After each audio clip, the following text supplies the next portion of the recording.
Assalamualaikum, selamat datang kembali di channel ini. Balik lagi dengan saya Luis Prasetyo. Kali ini kita akan bahas soal Denny Sumargo ya, yang mana dia menolak tegas kalau dirinya mualaf.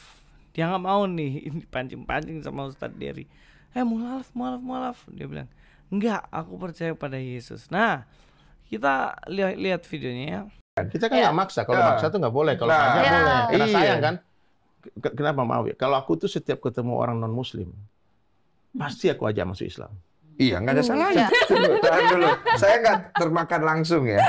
Sebenarnya saya langsung ngeblank saya itu. Saya kalau ditanya,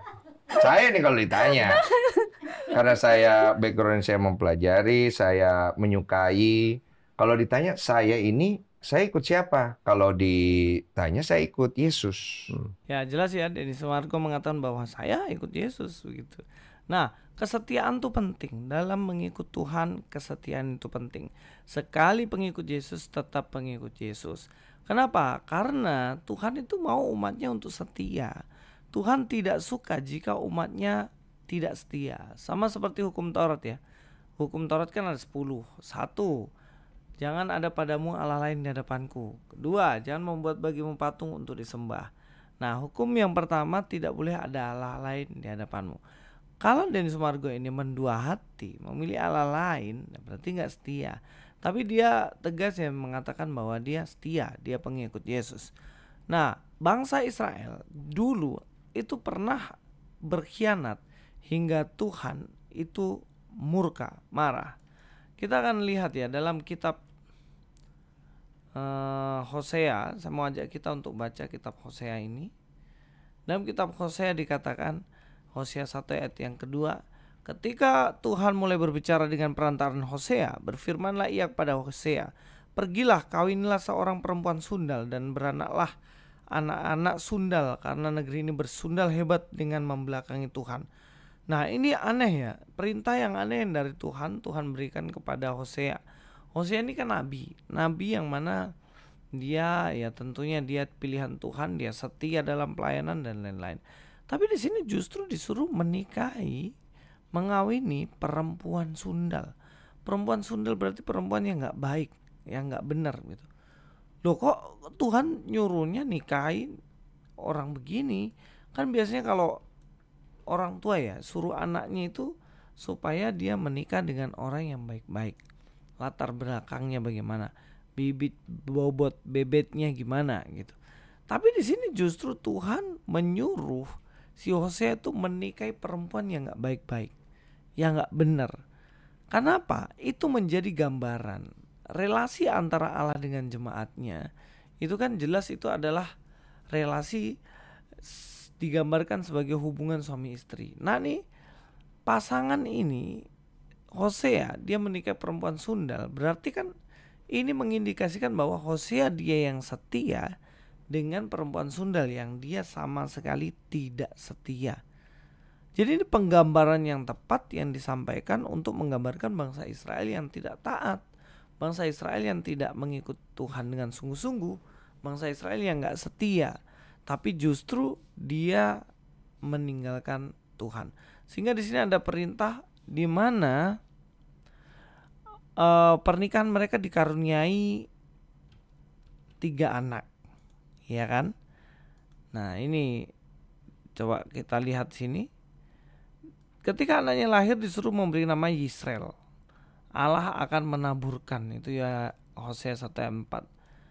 Yisrael ini untuk memperingatkan bangsa Israel yang mana ada dosanya membantai sekian orang dan lain-lain pada zaman ini, dan Tuhan ternyata mempedulikan itu dan akan menghukum.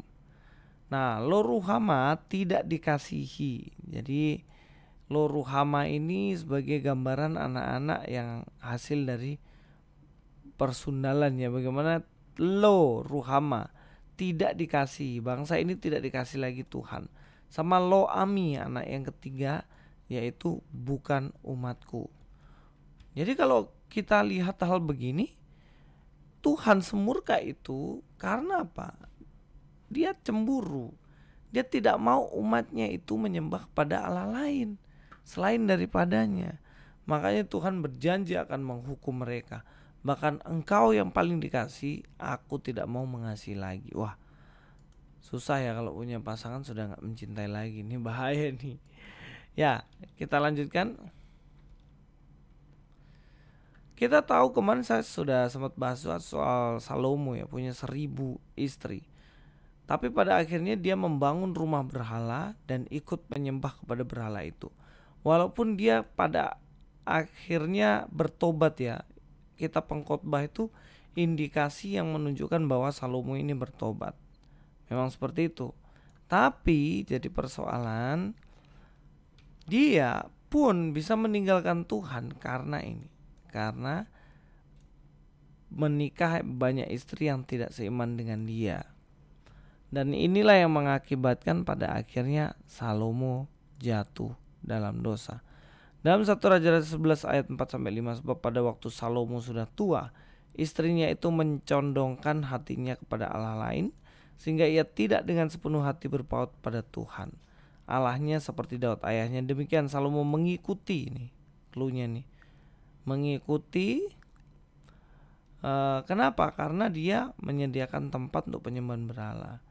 Dan kemudian dia mengikuti, tidak setia. Nah, ini problemnya, ketidaksetiaan. Jadi kalau ada tawaran sana sini, loh kenapa kamu harus jual imanmu?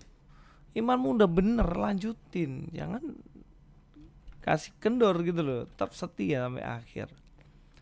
Nah, dikatakan sini dalam 2 Raja-Raja 17 ayat 18, sebab itu Tuhan sangat murka kepada bangsa Israel. Murka.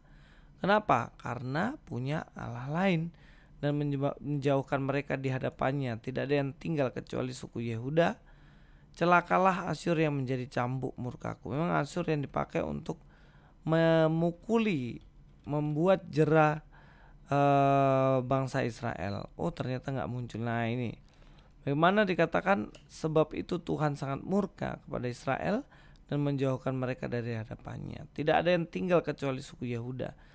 Dalam Yesaya, Asyur itu menjadi cambuk murka dari Allah untuk menghukum mereka yang tidak setia. Nah, apakah Allah tidak setia kepada kekasihnya? Oh, nggak muncul nih. Oh ya. Apakah Allah tidak setia kepada kekasihnya sehingga membuang kekasihnya?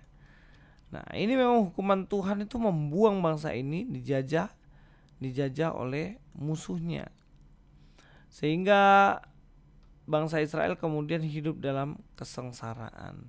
Tetapi ada janji Tuhan. Di sini kalau kita lihat ya, saya akan kasih tunjuk. Nah, tetapi kelak jumlah orang Israel akan seperti pasir laut. Akan dikatakan pada mereka anak-anak Allah yang hidup. Yang tadi ya, Lo-Ruhama sama Lo-Ami. Kemudian dikatakan akan mengangkat bagi mereka satu pemimpin, lalu mereka akan menduduki negeri ini. Sampai di sini Tuhan ingin supaya kita ini setia. Kalau ada tawaran ini tuh tolak aja. Ini kita mau setia gitu sampai akhir hidup. Ini penting. Jangan pelin-pelan, jangan kesana kesini, belajar baik-baik. Baru putuskan mau keluarkah atau makin berakar dalam Kristenan.